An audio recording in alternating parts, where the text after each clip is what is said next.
और जब इनसे कहा जाता है कि तुम जमीन के ऊपर शिर्क क्यों करते हो, अल्लाह ताला के बंदे हो कि अल्लाह के साथ शिर्क क्यों करते हो, फिर यही आजकल के हमारे जो लोग हैं ये कहते हैं कि भाई मोमिन तो मुशरिक नहीं हो सकता।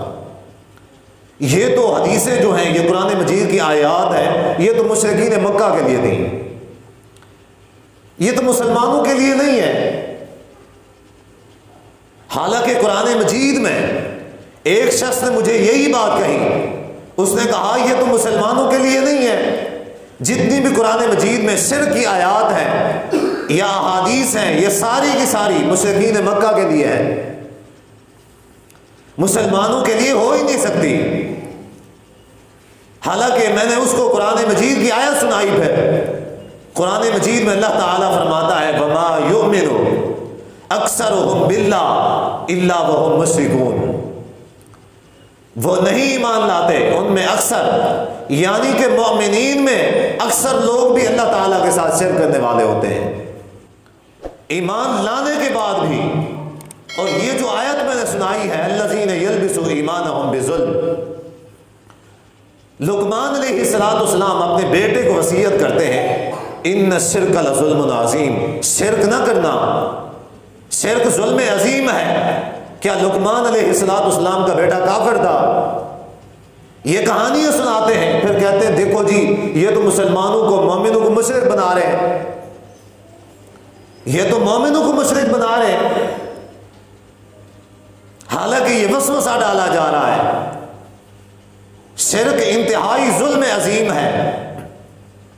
अल्लाह ताला का बंदा हो के, अल्लाह ताला का रिज़्क खा के, अल्लाह ताला की ज़मीन के ऊपर चल के, अल्लाह ताला के बनाए हुए नेमतों से फ़ायदा उठा के फिर गैरुल्लाह के सामने जाके झुकता है, उनकी तारीफ़ करता है।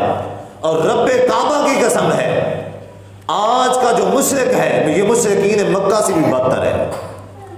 आज का जो मुशरिक ये मुशरिकीन मक्का से भी बदतर है। मुशरिकीन मक्का जो थे वो अल्लाह ताला को सबसे बड़ा खुदा समझते थे, वो अल्लाह ताला को सबसे बड़ा खुदा समझते थे।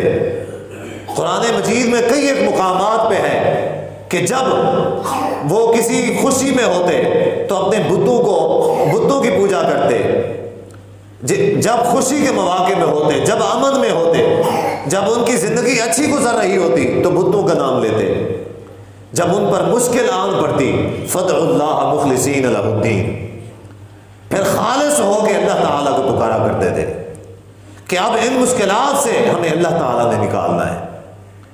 ये मुशरिकीन मक्का थे।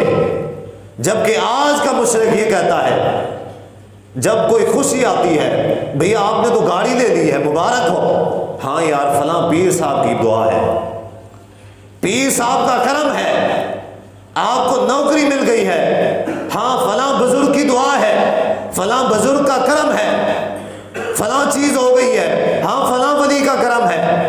जब उससे कहा जाता है यार आपका वो मर गया है, बस यार अल्लाह की मर्जी, बीमार हुए हो अल्लाह की मर्जी, फलां सदमा पहुंचा है, एक्सीडेंट हुआ है, अल्लाह की मर्जी। यानी आज का मुशरिक ये समझता है कि अगर कोई फायदा पहुंच रहा है गैरुल्लाह की तरफ से पहुंच रहा है, अगर कोई नुकसान पहुंच रहा है तो वह अल्लाह की तरफ से पहुंच रहा है। इससे तो यही साबित होता है। हालांकि ईमान क्या है, असल में सही मसला क्या है, कुरान मजीद में मूसा अलैहिस्सलाम का वाक़या पढ़ें, सूरह कहफ है।